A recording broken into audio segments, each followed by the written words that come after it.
Jabscotech.com. I'm Mike Irving. And I'm Jeff Lander. Recently we made some changes to the Lite flush toilet. We want to talk about them. What are those changes?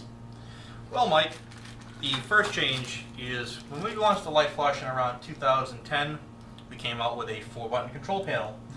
This has since changed to the current 2-button control panel that we have now. We changed it shortly afterwards. Now the reason for that is because the feedback we received is that 4-button control panel was a little too complicated. It had flush, it had fill, it had quick flush, and it had empty, and people really just wanted the simplicity. The Lite flush was designed to be a drop-in electric replacement for the manual toilet, using the same bullet holes, the same plumbing, the same unpressurized water source that the manual toilet uses, which is a pretty simple toilet to use. So the reason why we changed it to the 2-button is to recapture that simplicity of a manual toilet. So it has a fill and a flush button, okay? 2 buttons, very easy to use, self-explanatory. Fill brings in 0.6 liters of water, so you have some standing water in the bowl to use. Then you hit flush, brings an additional 0.6 liters of water in, does 1 flush cycle, and you're done. Nice.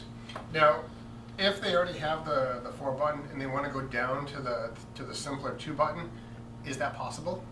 Well, it is possible, however, you'd have to change a couple of components.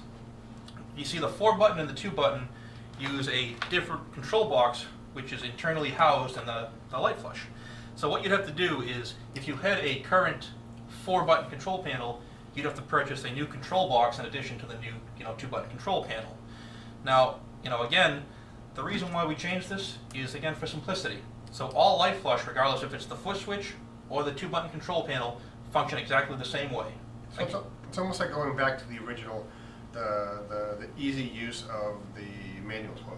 Exactly, going to the bathroom shouldn't be a complicated process. So again, fill, flush, and you're done. Now, if they have the foot switch on the new toilets and eventually they want to upgrade into the panel control, how hard is that? Again, that's a part of the reason why we did that, because the older style Lite flush had a different control box versus the control panel and the foot switch. Same exact control box for the current version. So simply, if you had a foot switch, you'd unplug it and simply plug in, quick little plug and play, and it takes you about 30 seconds to do. That's pretty easy. I'm Mike Irving. And I'm Jeff Lander. Thank you very much for watching this episode at Jabscotech.com. Check back with us, we'll have some more updates.